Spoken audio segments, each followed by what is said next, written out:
அஸ்ஸலாமு அலைக்கும் வரஹ்மத்துல்லாஹ். எல்லாம் வல்ல அல்லாஹ்வின் அன்பும் அவன் மேலான கிருபையும் நமக்கெல்லாம் சிரட்டுமாக. பேரன்புக்குரிய அல்லாஹ்வின் நல்லடியார்களே, ஒவ்வொரு நாளும் 5 நேர தொழுகை என்பது நம் மீது கடமை இல்லையா? ஒவ்வொரு நாளும் 5 டைம்ஸ் தொழுகணும்.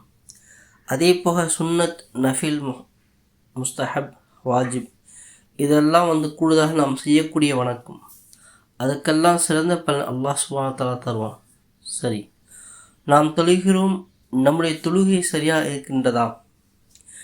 நம்முடைய என்னைக்காவது யோசிச்சிருக்கின்றோமா? தொழுகிறோம், எல்லோருமே தொழுகின்றோம்.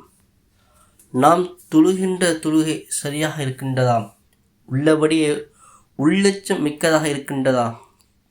நிறைய சகோதரர் கேட்கின்றார்கள், உள்ளச்சத்தோடு தொழுவதற்கு நாங்கள் எப்படி பயிற்சி எடுப்பது? அது ஒரு பயிற்சி, நிச்சயமாக அது எல்லோருக்கும் எளிதில் அமைந்து விடாது. ஆனால் நான் பின்னால் ஒரு பயிற்சி சொல்லித்தரப் போகின்றேன். ஒரு 5 விஷயத்தை சொல்ல போகின்றேன். இதை நீங்கள் தொடர்ச்சியாக பயிற்சி எடுத்தால் நிச்சயமாக அல்லாஹ் சுப்ஹானஹு வ தஆலா உள்ளச்சத்தோடு தொழக்கூடிய வாய்ப்பை தருவான். காணொலியை இறுதி வரை பாருங்கள். சிறந்த நற்பலன் உங்களுக்கு கிடைக்கும் என நான் நம்புகிறேன். உங்களுடைய தேவைகளை, உங்களுடைய கருத்துக்களை கமெண்டில் பதிவு செய்யுங்கள். நிச்சயம் அதுவும் கவனத்தில் கொள்ளப்படும். அன்புக்குரியவர்களே, அல்லாஹ் சொல்கின்றான் திருக்குர்ஆனில், தொழுகையாளிகள் வெற்றி பெற்று விட்டார்கள், மூமீன்கள் வெற்றி பெற்று விட்டார்கள். அந்த மூமீன்கள் தன்மை அல்லாஹ் பட்டியலிடுகின்றான். சூரத்துல் மூமினூன் என்கின்ற அத்தியாயத்துடைய முதல் வசனம், மூமீன்கள் வெற்றி பெற்று விட்டார்கள் அப்படின்னு சொல்லிவிட்டு அவருடைய பண்பு என்ன? தங்களுடைய தொழுகையை பயபக்தியோடு நிறைவேற்றுவார்கள். யார் பயபக்தியோடு தொழுகையை நிறைவேற்றுகின்றார்களோ அது மூமினுடைய தன்மை. வெற்றி பெறுகிற மூமினுடைய தன்மை என்றால் அல்லாஹ் சுப்ஹானஹு வ தஆலா. அதே மாதிரி தான் யார் பொழுதுபோக்காக தொழுகை தொழுகின்றார்களோ அவருடைய தொழுகை அவருடைய ஆப்போசிட்டாக வந்துடும். குர்ஆன் சொல்கின்றது, தொழுகையாளுக்கு வயல் என்ற நகரம் காத்து இருக்கின்றது. என்னடா இது, தொழுகையாளுக்கு நரகமா? ஆமாம். அல்லது அவர்கள் தங்களுடைய தொழுகையை விட்டு பாராமுகமாக இருக்கின்றார்கள், பொழுதுபோக்காக இருக்கின்றார்கள், அடுத்தவர்களுக்கு காட்டுவதற்காக வேண்டிதான் தொழுகின்றார்கள், மற்றபடி வேறு எதுவும் இல்லை. அவர்கள் தொழுகின்றார்கள். அவர் தொழுகையாளிங்க, அவர் கண்டினியூஸாக ஜமாத்தில் ஃபர்ஸ்ட் சஃப் நிற்பார். அவர் 40 வருஷமாக தஹஜ்ஜத்தை விடுவதில் கிடையாது தெரியுமா? அவர் எங்கு போனாலும் தொழுதுருவார். அப்படின்ற மாதிரி பிறர் காட்டுவதற்காக வேண்டி தொழுகின்றார். இவருக்கு தான் வயல் என்ற நகரம். அப்போ மூமின்கள் வெற்றி பெற்றார்கள். அவரின் அடையாளம் என்ன என்பதை சொல்லும்போது பயபக்தியோடு தொழக்கூடியவர் என்று சொல்கின்றான். இன்னொரு இடத்தில் பயபக்தி இல்லாமல் பொழுதுபோக்காக கவனக்குறையோடு தொழக்கூடிய தொழுகையாளுக்கு அந்த தொழுகை எதிராக நிற்கும் என சொல்கின்றான். அப்போ என்ன புரிகிறது அப்படின்னா, நம்ம தொழுகை பயபக்தி மிக்கதாக இருக்க வேண்டும், ஹுசூடியாக இருக்க வேண்டும். தொழுகை இன்னைக்கு நம்ம தொழுகை எல்லாம் எப்படி இருக்கின்றது? தொழுகை தக்பீர் எல்லா இடமும் ஞாபகத்து வருகிறது இல்லையா? கடையை விட்டுட்டு வந்த மாதிரி என்ன ஆச்சு தெரியலையே, எத்தனை ரூபாய் வியாபாரம் ஆச்சு தெரியலையே அப்படின்னு யோசிக்கிறோம். ஆஹா, அந்த பணியை காலை செய்யணும்னு நினைச்சோம், இவ்வளோ நேரம் ஆயிடுச்சே செய்யலையே, லுகர் ஆயிடுச்சு போச்சே, மத்தியானத்துக்கு மேல் எப்படி செஞ்சு முடிக்க போகிறோம், குடும்பத்தில் என்ன பிரச்சனை நடந்துட்டு இருக்குது, அதெல்லாம் நம் கவனத்தில் வருது. கடையில் என்ன ஓடிட்டு இருக்கின்றது, அதெல்லாம் நம்முடைய கவனத்துக்கு வருகின்றது. தவறை போனது எல்லாம் ஞாபகத்து வருகின்றது. மறந்து விட்டோம் என்று எதெல்லாம் விட்டு வச்சோமோ அதையெல்லாம் தொழுகையை நின்று உடனே ஞாபகத்து வருகின்றது. இது இப்படி இருந்தால் நம் தொழுகையாக இருக்குமா? நம்முடைய தொழுகை அல்லாஹ்விட்ட ஏற்றுக்கொள்ளப்பட்டதாகப்படுமா? நம்முடைய தொழுகை அல்லாஹ்விட்ட ஏற்றுக்கொள்ளப்படுமா? நாளைக்கு அல்லாஹ் சுப்ஹானஹு வ தஆலா சில மனிதனுடைய தொழுகை பழைய துணியை சுருட்டி மூஞ்சில் தூக்கி எறிவதை போன்று எறிவதாக சொல்கின்றார்கள் பெருமானார் ஸல்லல்லாஹு அலைஹி வஸல்லம் அவர்கள். அந்த மாதிரி நிலையை நம்முடைய தொழுகை ஆயிடுச்சுன்னா என்ன பண்ணுறது? அன்பர்களே, அப்படி நம்முடைய தொழுகை ஆகாமல் இருக்க வேண்டும் என்றால் ஹுசூ என்று சொல்லக்கூடிய பயபக்தி இரையச்சமிக்க தொழுகையாக நம்முடைய தொழுகை இருக்க வேண்டும். 5 விஷயம் சொல்கிறேன். நிச்சயமாக இதை பின்பற்றும் பொழுது அல்லாஹ் சுப்ஹானஹு தஆலா சிறந்த பலனையும் சிறந்த பயபக்தியும் நம்முடைய தொழுகையில் தருவான். நம்பர் 1 என்ன அப்படின்னா, அல்லாஹை பற்றி முதல்ல நம்முடைய உள்ளத்தில் புரியணும். நம்மளை எத்தனை பேருக்கு அல்லாஹ்னா யாருன்னு தெரியும்? நம்ம எத்தனை பேருக்கு அல்லாஹ்னா யாருன்னு தெரியும்? அல்லாஹ்னா பாருங்கள், லா இலாஹ இல்லல்லாஹ். நீங்கள் விளங்கிக் கொள்ளுங்கள், தெரிந்து கொள்ளுங்கள். லா இலாஹ இல்லல்லாஹ். அவனுக்கு இணை துணை உலகத்தில் யாரும் இல்லை. வணங்குவதற்கு தகுதியானவன் அவனை தவிர வேறு யாரும் இல்லை என்பதை அல்லாஹ் சொல்கிறான். லா இலாஹ இல்லல்லாஹ்.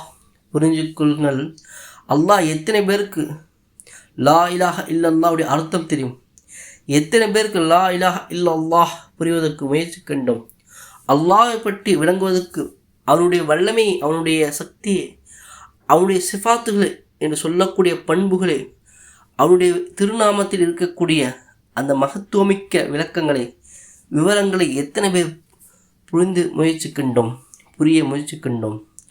அல்லாஹ்வை புரிவது, அவனை வணங்கும் பொழுது நமக்கு ஹுசு என்கின்ற பயபக்தி தரும் ஒன்று.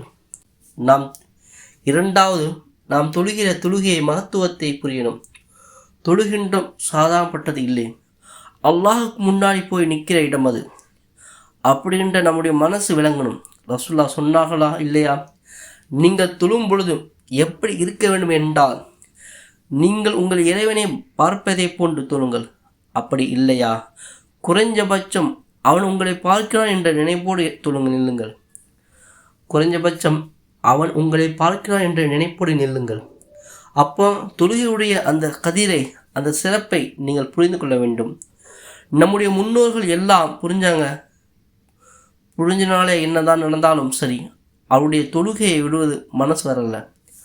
முஸ்னத் இப்னு சலாம் என்ற சொல்லக்கூடிய மிக சிறந்த தாபீன்கள், ஒரு சிறந்த அறிஞர் இருந்தார். அவங்க ஒரு பள்ளிவாசலில் தொழுதுட்டு இருக்கும்பொழுது பள்ளிவாசலுடைய ஒரு பகுதி, ஒரு தூண் சரிந்து விழுந்துச்சு. எல்லாரும் பதறி அடைச்சி துடிச்சிட்டு, என்னடா ஆச்சு, ஏதாச்சும் யாருக்கும் காயம் ஏற்பட்டு போச்சா, என்னமோ ஆகி போச்சா அப்படின்னு சொல்லி எல்லாரும் பார்த்து என்ன ஏதேனும்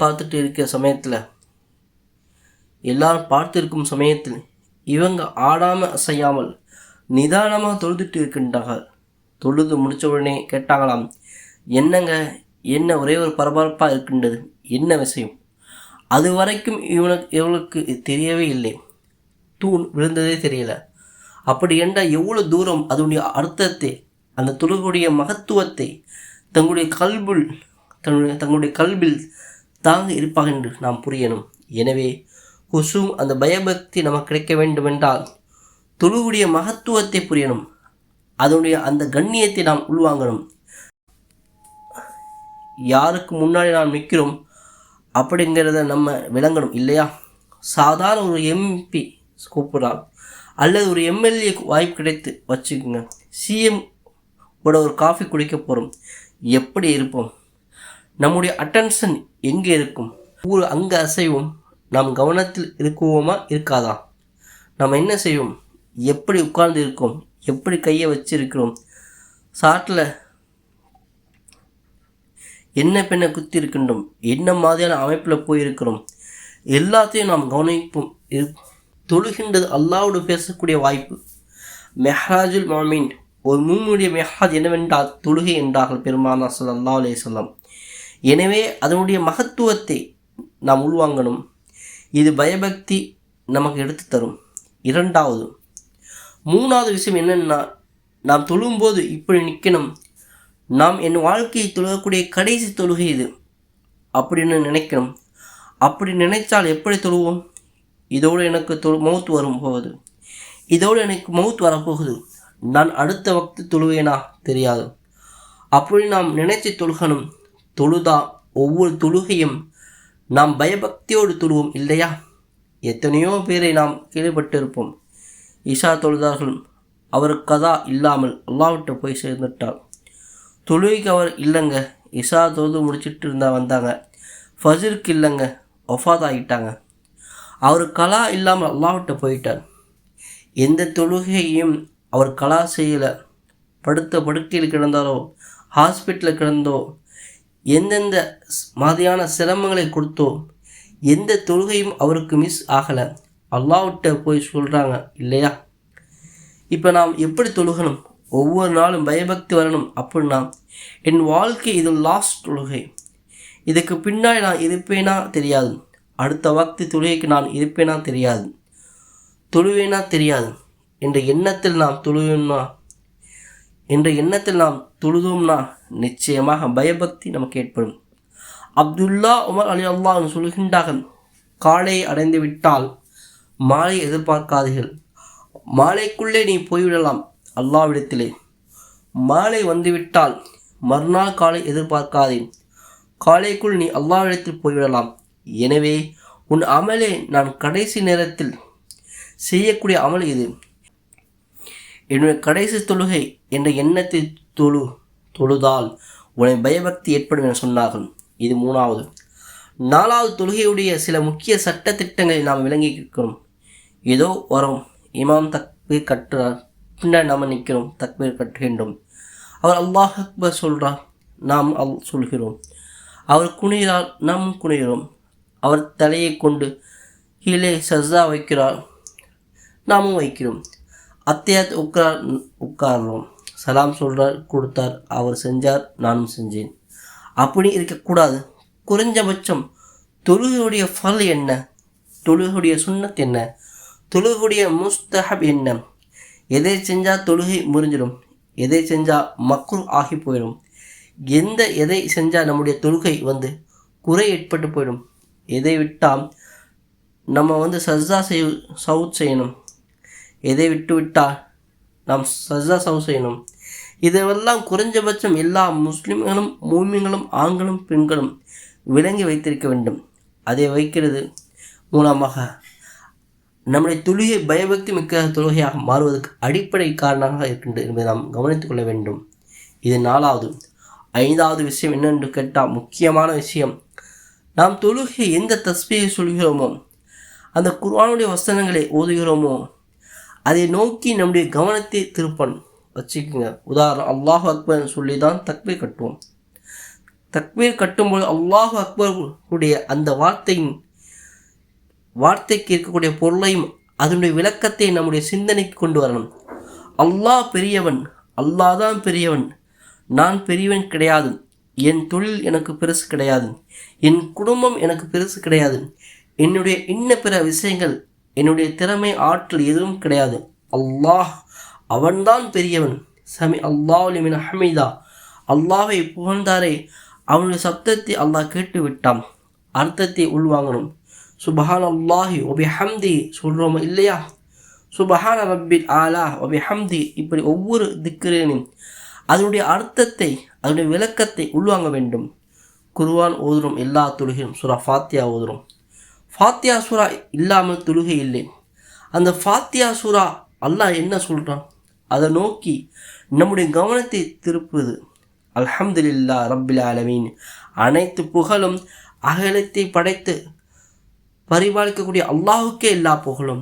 அவன் யார்? அர் ரஹ்மான், அவன் ரஹ்மான் அளவற்ற அருளாளன், அவன் ரஹீம் நிகரற்ற அன்புடையவன், மாலிக் அவன் எஜமான், யௌமித்தீன் மறுமை நாளுடைய இறுதி நாளின் எஜமான்.